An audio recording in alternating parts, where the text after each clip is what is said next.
Assalamualaikum warahmatullahi wabarakatuh.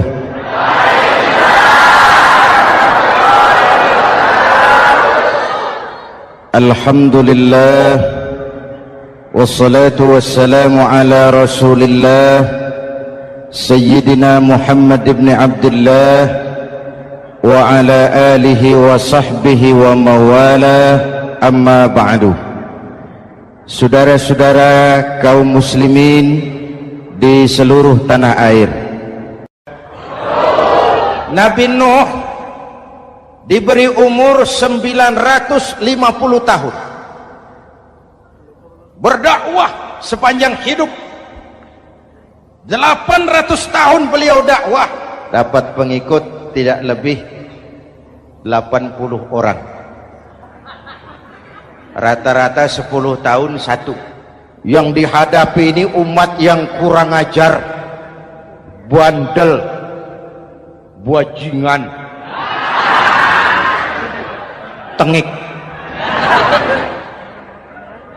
Kalau diceramahi, telinganya ditutup dengan tangannya. Ini saking kurang ajarnya ini umat.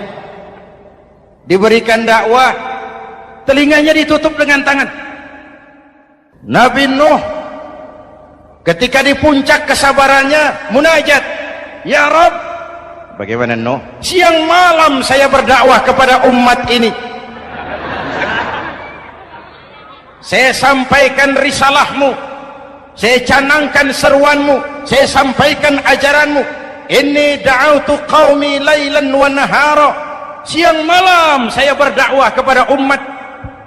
Wa inni kullama da'autuhum ja'alu asabi'ahum fi adhanihim, tiap kali saya sampaikan dakwah kepada mereka, mereka tutup telinganya dengan tangannya. Saya tidak sanggup menghadapi umat seperti ini, ya Allah. Habis mau kamu bagaimana Nuh? Sikat saja sudah semua ini, bikin mati saja. Nanti kalau punya anak, anaknya kafir lagi. Lebih baik bapak moyangnya, mbah-mbahnya sikat semua. Rabbi la tazar 'alal ardi minal kafirina dayyara, jangan disisakan orang kafir, habisin semua. Itu mau kamu? Iya. Buat kapal Nuh, nanti aku turunkan banjir. Dengan apa saya membuat kapal ya Rabb? Pakai kayu Nuh. Kayunya dari mana ya Rabb? Dari pohon tentu. Pohonnya belum ada ya Rabb, tanam dulu Nuh. Membuat kapal kayunya nanam pohon dulu. Apa artinya? Perjuangan bukan simsalabim abragedabra. Perjuangan bukan makan lombok, ini hari dimakan, ini hari pedas. Perjuangan itu proses, ada keringat, ada air mata, ada darah, tempo-tempo nyawa. Itulah perjuangan. Sudah pohon ditebang, buatkan kapal di tengah kampung. Umat unjuk rasa lagi. Nuh makin gila, bikin kapal di tengah kampung, mau belayar kemana? Selesai Nuh, selesai ya Rabb, naik. Orang-orang yang beriman bersamamu naik, binatang serba sepasang naik. Naik Nuh, naik orang beriman, naik binatang serba sepasang. Gerimis mulai turun. Setelah kapal semua terisi, Nabi Nuh kontrol. Sudah naik semua? Sudah. Nuh, Mas Bejo ada? Ada. Bawa Painem, naik sudah, masuk. Oke. Hei, Kan'an anak saya ikut tidak naik kapal? Kami tidak lihat Nuh. Turun ke bawah. Ada Kan'an? Kami tidak lihat Nuh. Naik ke atas buritan. Kelihatan Kan'an tidak ikut naik kapal, kumpul bersama orang kafir di daratan. Inilah potret kehidupan. Kumpul dengan orang-orang kafir. Berapa banyak anak-anak kita tidak mau ikut orang tuanya ke masjid, kumpul dengan orang-orang kafir di tempat maksiat. Nuh karena sayang kepada anak, dari atas kapal memanggil, ya bunayya irkam ma'ana. Ya, ini bahasa orang manggil Pak. Kan'an, kesini nak, naik kapal sama papi. Ini terjemahan bebas. Jawab Kan'an di bawah, Tidak mau Pak, saya di sini saja. Jangan nak, Allah sedang murka, akan turun banjir. Kalau datang banjir Bapak, sa'awi ila jabalin ya'simuni minal ma'. Saya akan naik ke gunung tinggi yang bisa menyelamatkan saya dari banjir. Kan'an naik ke gunung tinggi, gunung pun tenggelam dihantam banjir. Dalam puncak kepedihan, Nabi Nuh akhirnya sadar, ya Allah, kalau orang kafir tenggelam memang saya yang minta, tapi Kan'an kan anak saya. Nuh, anggap Kan'an bukan anakmu. Wa innahu amalun ghairu salih. Nuh sadar, akhirnya bilang, ana urid wa anta turid wallahu fa'alun lima yurid.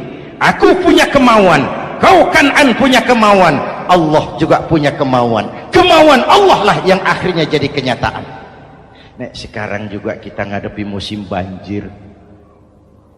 Bukan banjir air saja, banjir peradaban-peradaban yang masuk ke negeri kita. Banjir maksiat, banjir munkarot. Kalau kita sudah ke masjid, kita sudah naik kapal, tolong kontrol anak-anak kita, tolong kontrol tetangga kita. Ayo naik kapal, banjir.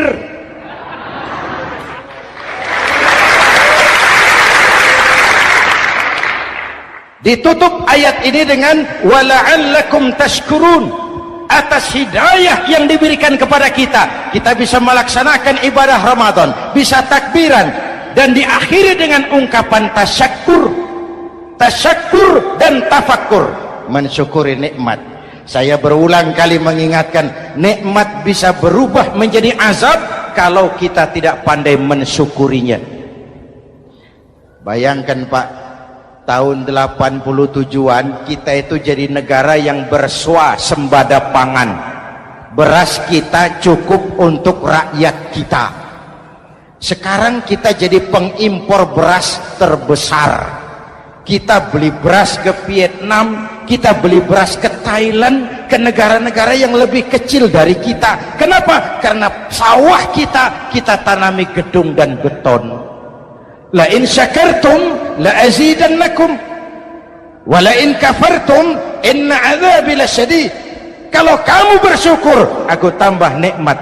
Kalau kamu ingkar, tidak pandai bersyukur, awas, azabku pedih.